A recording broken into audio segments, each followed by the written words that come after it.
Hello. Hello everyone.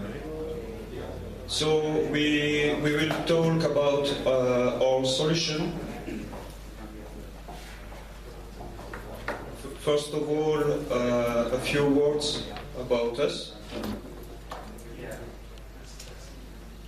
There is only one slide, so don't worry. Actually, we are both working for BIP, Steve and myself. BIP is actually a company which was founded back in 2003 under the name Novacom. And in 2003 we started working with Asterisk in the very, very early days before release 1.0 to create a commercial product which could be used by companies, public sector, environments, and so on. In 2008, we founded BIP from Novacom, and currently we have approximately 15,000 users in Belgium and Luxembourg mainly, and a few ones in France, but it's very, very small installations. So about myself, my name is Damien Sandras. So some of you perhaps know me because I'm at the origin of the FOSDEM event in Belgium. It's an event related to open source product and software. And I also created the GNOME meeting, later renamed into eGiga Softful around 2001. And finally, I founded Novacom in 2003. Steve joined us in 2007, and he will do part of the presentation with me. So, the example we will talk about today is about a WIP. A WIP is a public sector administration in Belgium, in the French part of Belgium. And actually, they published a public tender 3 years ago with very specific requirements, and we answered to the public tenders and won the project and implemented it. So we will talk about that. So it's a governmental agency with approximately 700 users. One main site with many employees, about 300 or 400 employees, and 7 remote offices in different parts of Belgium. So the public tender was requiring several things. First of all, high availability. It means that if the network connection goes down or if something fails somewhere, they still have to be able to place and receive phone calls. It was very important for us, for them. And actually it's a very common requirement in our customers because we also equip police departments in Belgium with our product. So high availability is very, very important. The system has to be able to react to failures. So another point which was very important was dedicated to presence, instant messaging, and integration with their Exchange server. Actually, they wanted a solution which would be very similar in terms of features to what Microsoft Link is able to provide. So just a small architecture document that we presented them a few years ago. We will give more details about the architecture a bit later, but mainly you have 2 main redundant servers sharing the load, but implementing high availability. The main office also has a PRA gateway because they didn't want to use SIP trunking. Actually, in Belgium, SIP trunking is developing fast, but only from 1 year or two in terms of really professional offering with quality of service and so on. And then we have all the remote offices equipped with phones, analog gateways, and also local ISDN gateways. And finally, with a small server which is able to take up the load if the link with the main office and the main server fails, or if something wrong happens, so that each remote office in all those towns are still able to place and receive phone calls if they cannot reach the main server.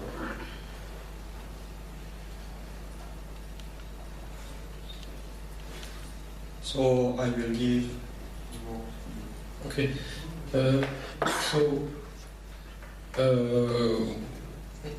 Sorry. Everyone sees me? I'm hiding now. We have requirements that are quite different than what most of you do and most of what people do with OpenSIPS usually, because we are neither a SIP trunking provider and we are neither Centrex style, centralized cloud style provider. So we have servers that are mostly on premises, which means that we have some very specific constraints, and especially they are different than what you're used to. Sorry. The amount of users we have to deal with is rather slow. We have rather small. Sorry, we have between 10 and 2,000 users per server, but we never have more than that. And also, hardware is something that is very expensive for us. We cannot throw another machine at the problem because the customers are usually not very willing to pay for an extra HP server, which is more than 1,000 euros and so on. So we have to be careful about that. We also have the problem that we have servers that are at various places in the customer infrastructure, and at least in Belgium we often have inter-site links that are very crappy. So we have 1 megabyte per second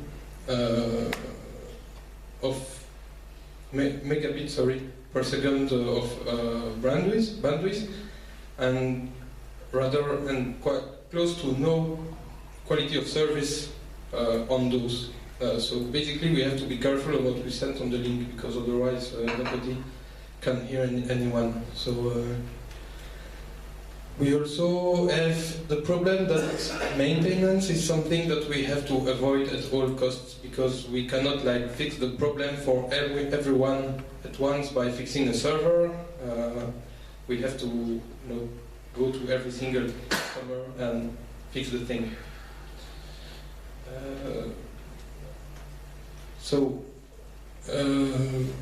We also have a very different feature set to what people usually do. We need to provide features that customers are used to, and they are used to features that you find in traditional PBXs, or that Asterisk, for instance, tries to emulate, and free switch and such, and that are not always easy to have with OpenSIPS alone. For instance, we have directed pickup. This one is an easy one. We have group pickup. We have pickup notifications. We have things like when what you see on Mad Men. That means that when your phone rings, the secretary has to pick the phone and then forward it to you, and so on. And it's harder than what we would think. It's very easy when you have a cable with analog signal on it, but not so easy with a SIP phone. And also we have the problem that we have to implement all those features with various brands of phones, and it's very surprising to notice how different brands of phones actually implement the same thing using different RFCs or different parameters, and basically they are not compatible with each other. It works when you remain on the domain of things like calling, transfers, and so on, but if you want to have presence, if you want to have other things that are not that straightforward, you easily fall in the areas, in the more gray areas where people are doing something differently. Damien already talked a little about the basic infrastructure that we have at AWIP. It's a typical architecture for us. So we are using two main servers that are on premises in the main site of the customer, and those servers are powered by a combo of OpenSIPS and Asterisk. You have a MySQL database which is replicated on both servers, and you have a bunch of other services like provisioning for the phone, and you have a DHCP server, you have a lot of things to make everything work together. And we have some satellite servers on each single site which has only OpenSIPS. So you have a lot less functionalities that are implemented on those servers because we actually wanted to have the least possible things shared to avoid having a lot of synchronization traffic and so on, because after all those servers are supposed to only be used when something goes wrong, and if something goes wrong every day you have another problem, that missing voicemails on the backup servers.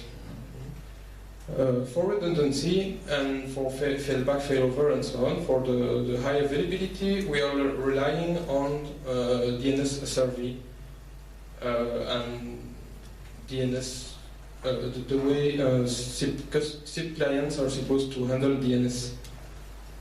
So why are we using this Asterisk?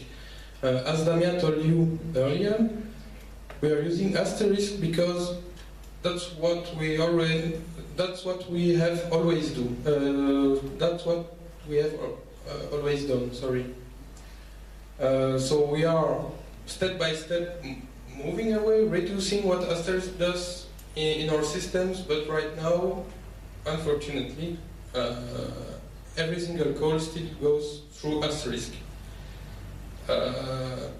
Why is it so? It is because we have some features that we have always provided and that we cannot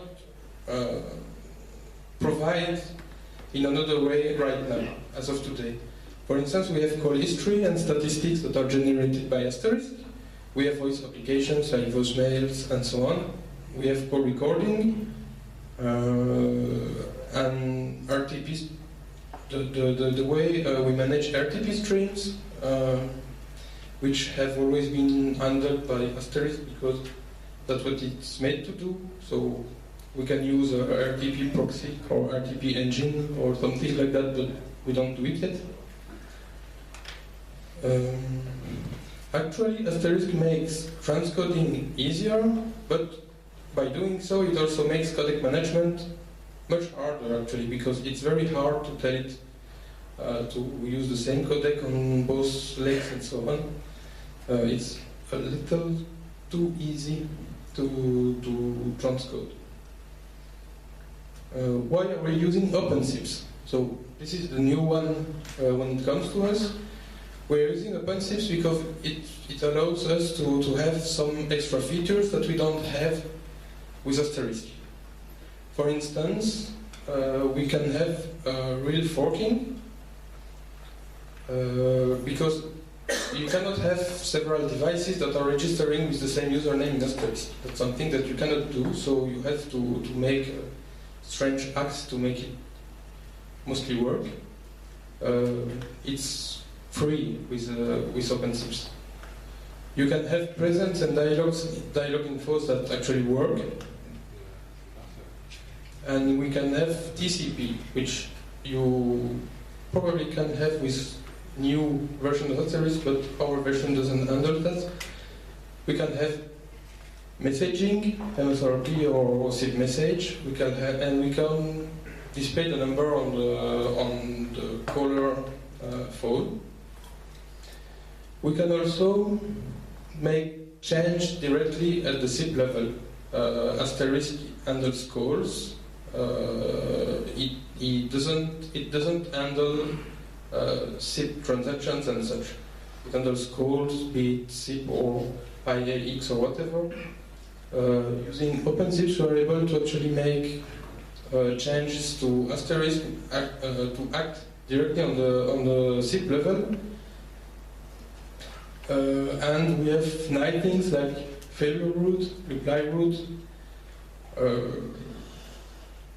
And for instance, we use that to have statistics and to count in real time the calls that go from one side to the other by reacting to reinvites sent by Asterisk and so on. We can also work around some bugs from Asterisk or deficiencies by doing so. For instance, we use Asterisk so that we can propagate the error code that happened to the second leg. We use OpenSIPS so that error code can be propagated to the first leg of the call, because Asterisk doesn't give you any way to do that. You always end up with a 603 error, whatever you do basically. The plan is to have more and more OpenSIPS in our systems and to reduce the part that plays the role played by Asterisk, and the end goal is really to have Asterisk as an application server and not have it in the way of every call.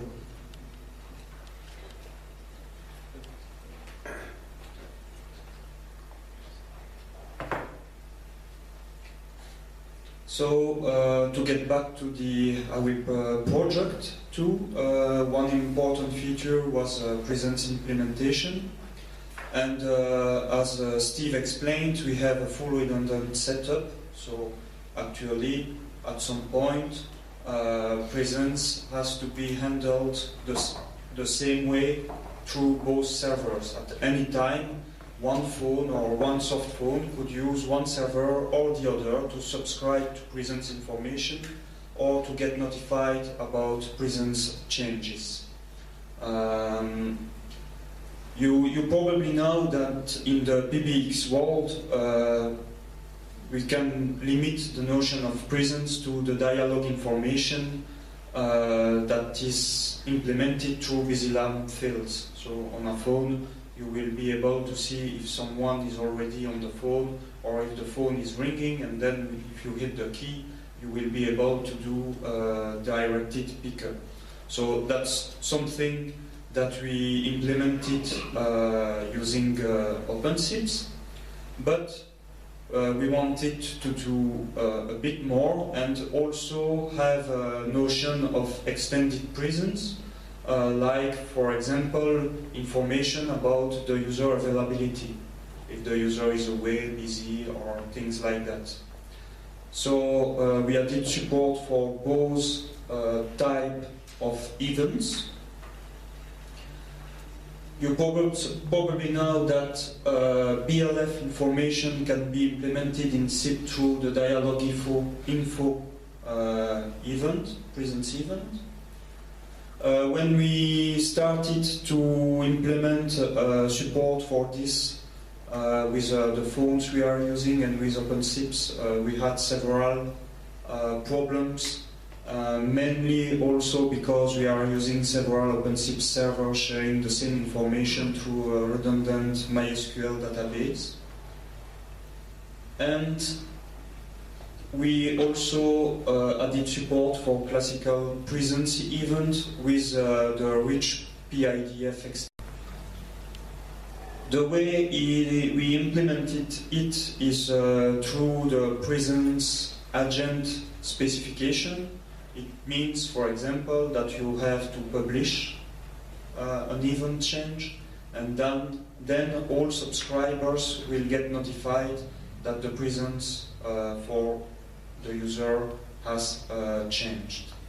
So actually the publish request is going up to the OpenSIPS instance on whatever server in the implementation, and then the notifies are going through that OpenSIPS instance, from that OpenSIPS instance to the various user agents. We also use this setting in OpenSIPS, which allows mixing dialogue information and classical presence. That means, for example, that if you have a soft phone that doesn't support dialogue info events, but only classical presence, to know that the user, to be able to determine that the user is away or busy, you will still be able to see that the user is on the phone. So all pickup features are impossible, but at least in your contact list, you are able to see that the person is on the phone. That's something that was added to OpenSIPS a few years ago, I think. But of course, all of this would be easy if there were no specific requirements.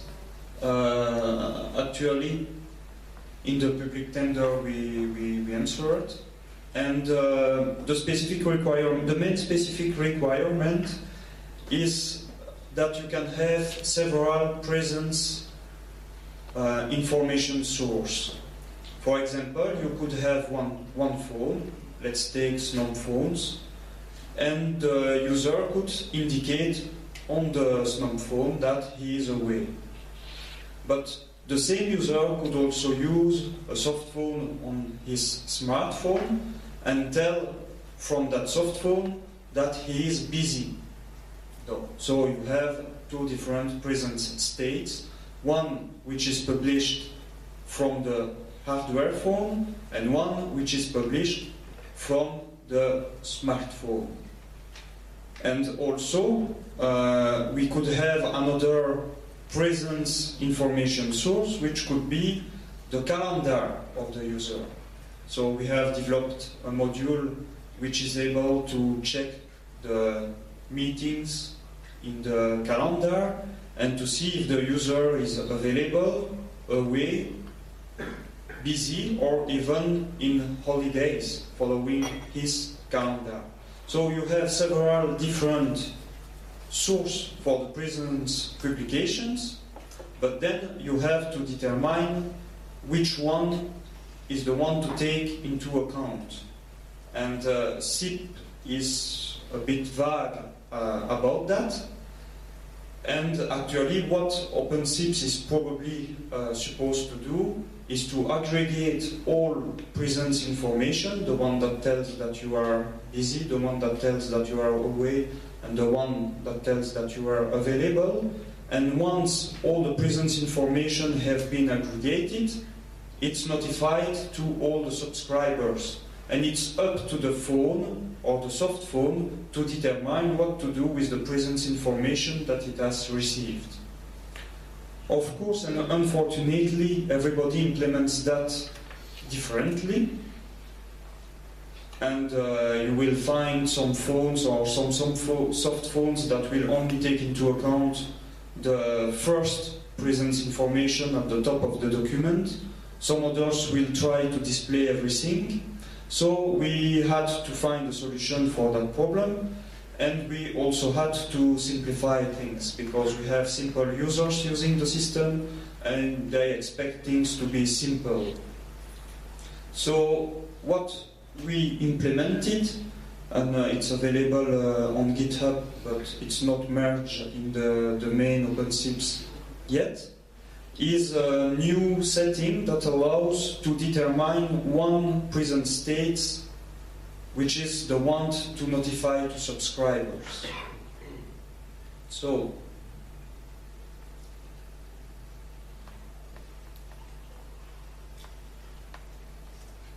yes, I forgot to tell that one requirement is that if the integration with the calendar is enabled, the customer wanted that it's the winning presence information.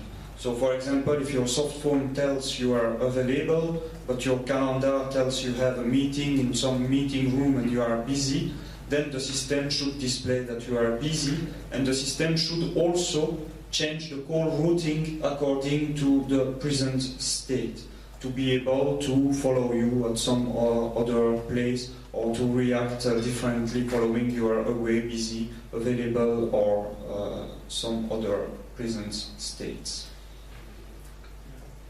So one of the problems, as I already explained, is that the presence state needs to be shared among multiple SIPS servers, as we have at least two main OpenSIPS instances. And the other problem is that everybody is doing things differently. For example, SNOM phones support publish, that's what we are using, but they are using something that you can find in an old draft to specify the present state of the user. Polycom phones do not support the publish request at all, and soft phones usually work the way they should. So in our configuration, we are using several OpenSIPS modules and settings. First of all, we are using the PUA user lock module. The purpose of that module is to publish a present state for you if your user agent doesn't support publishing a present state. So for example, let's take an analog gateway with a fax or an analog phone connected to it. In general, that kind of device will not publish any present state. So in the user interface or in a soft phone contact list, if you want to be able to see that the device is connected, you have to use that module, which will generate a publish for you and indicate you are available as soon as the device registers with OpenSIPS. So as soon as there is an incoming register and it's successful, OpenSIPS will generate a publish request to indicate that the device is available. Then we are also using those two modules to be able to publish custom presence information from our web interface or by other means. That means, for example, that, as I said, Polycom phones are not able to publish a presence state, but it's not a problem because it's able, those phones are able to execute scripts, and we have a script that will display a menu on the phone and that will allow publishing presence information through XML RPC calls to the OpenSIPS server. Then we are also using the CacheDB SQL module. It's something we contributed to Asterisk, to OpenSIPS, I think. And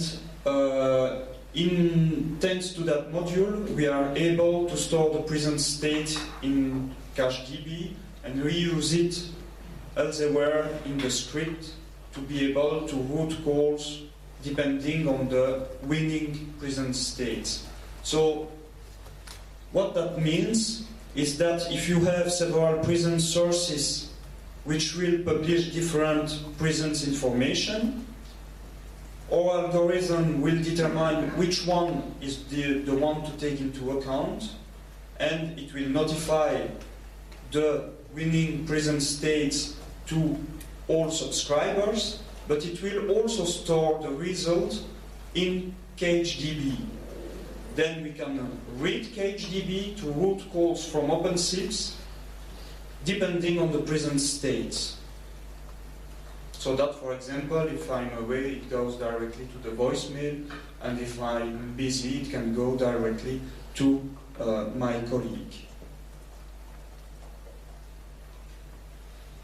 So I will not explain all the details. If you want to know how the algorithm works, we can discuss this at the end of the presentation, but I see we are running out of time, so I will not give all details.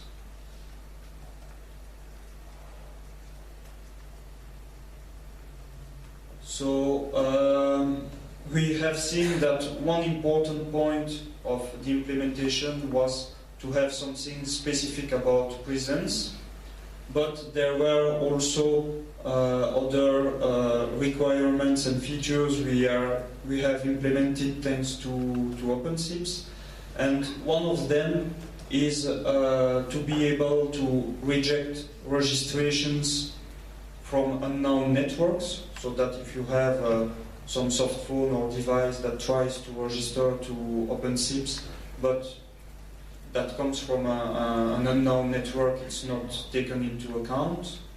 But also, and most importantly, we have implemented call counting and call limits using OpenSIPS.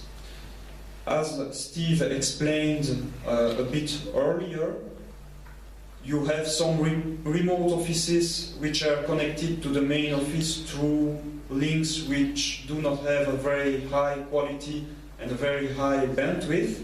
So if we have more than, say, 5 calls going through this link, we cannot allow the 6th call to be placed, because we will exceed the bandwidth and the quality will be very bad. So we are using OpenSIPS to track all invites, re-invites for music on hold or things like that.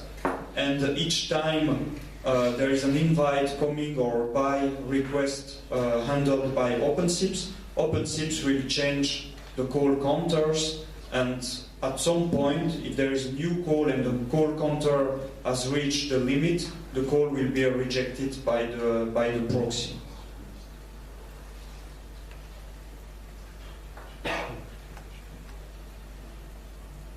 Okay, so I talked to you about the main servers that were on the main side, and then the satellite servers on the second side. What we are using for the phones to know about those servers is DNS configuration through DNS SRV. We are also putting some more records in there, because you always have some phones or some soft phones or what that don't actually support DNS SRV, so we need a record. And also the NOP-Tier1, which is useful for the record for the server, the endpoints that actually do NOP-Tier request. If you have like a problem, a network split, it avoids some latency. But the most important part is that we have actually 2 SRV records for the 2 servers with different priority or with the same priority depending on what you want. If you know that it's cheaper to go to one server than the other, you can have the first server with a lower priority. And then the actual A records for both servers. On each remote site, we actually have the dumb satellite servers, which we call lifeguards. We have like nothing on those, and as few knowledge as possible to avoid any kind of traffic between sites. What we have is that we do not do presence, we do not do voicemail, we don't do anything. We simplified the call routing to avoid using actually any kind of data that would change, and we embed some things to avoid that the phones actually try to make requests outside of the local site if there is a network outage. To make this server available for the phones, we actually had DNS records, same thing as the other. We had a SRV record, and then we had a record, and we used bind views so that each site will actually see a different set of servers. Because if you try to reach a server which is actually on another site, you lose any benefit that you would have had. And we have a local copy of the bind server.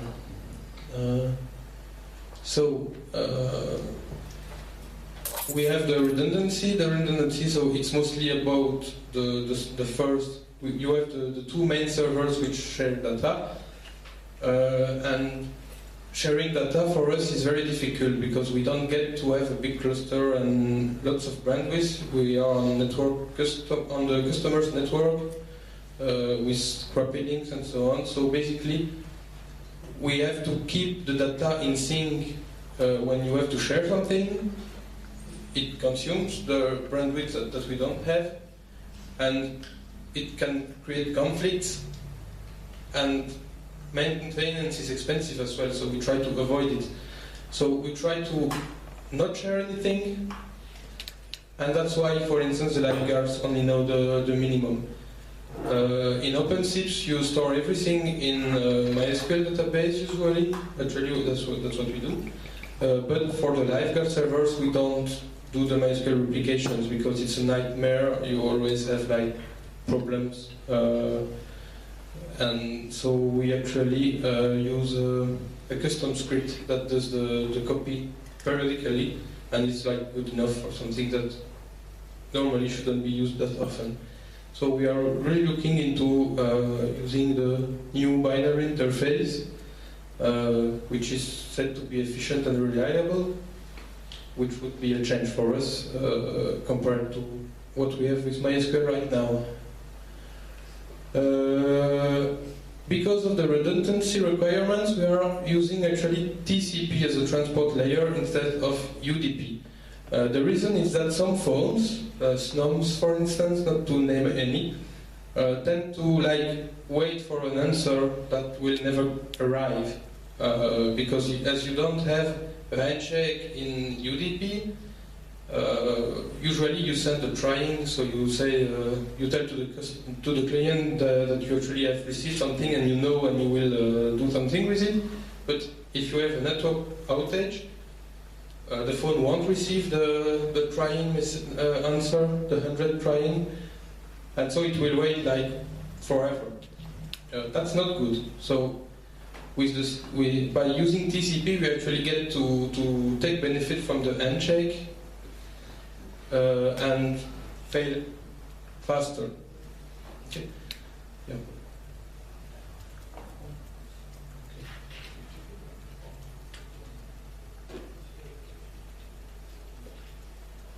Two minutes? It's actually 5. 5 with questions included. Yes. If you need more, I mean, extra 5. Well, I will do my best to be quick. He's not authorized to make decisions like that. So, actually, as we explained, we come from a situation where Asterisk was doing everything. And our goal is to go to a situation where OpenSIPS is doing most things possible. And but actually, Asterisk is still present in the loop and handling every call. However, we already moved many features from Asterisk to OpenSIPS. I will name a few, not all of them, but direct call pickup is something we are doing entirely thanks to OpenSIPS. So Asterisk is not handling anymore subscribe and notify SIP messages. We are also manipulating the caller ID and also the called ID name when there is a call.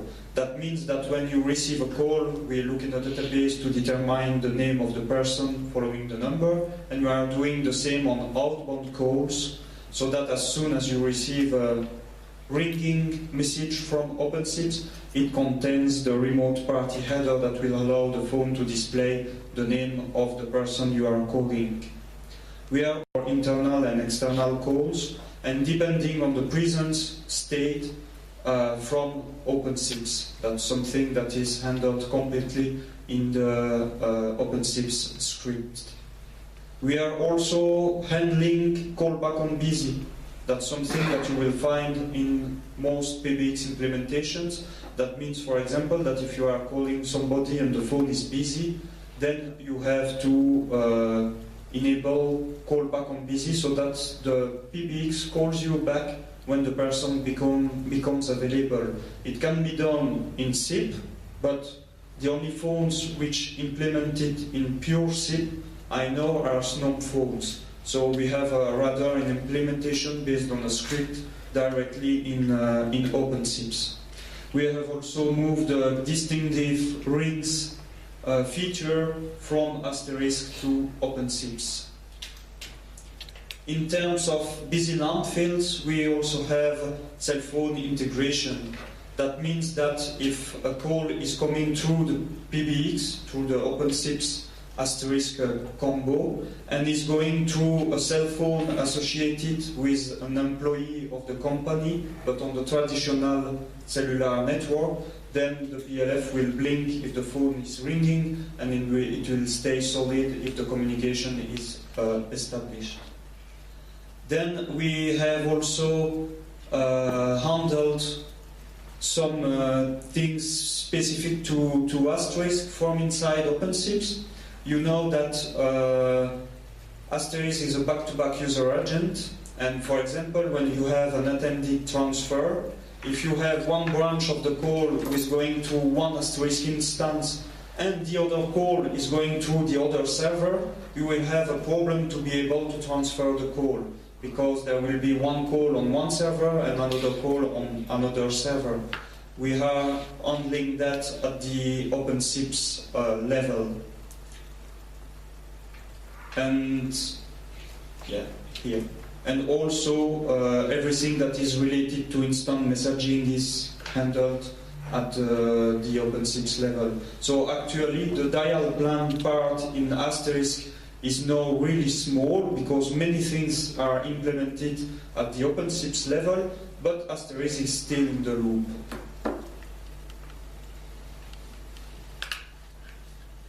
So our objective, our main goal, as you have understood, is to use Asterisk when and where it makes sense. But if it's possible to implement things with OpenSIPS and have a better result, then we have to do it.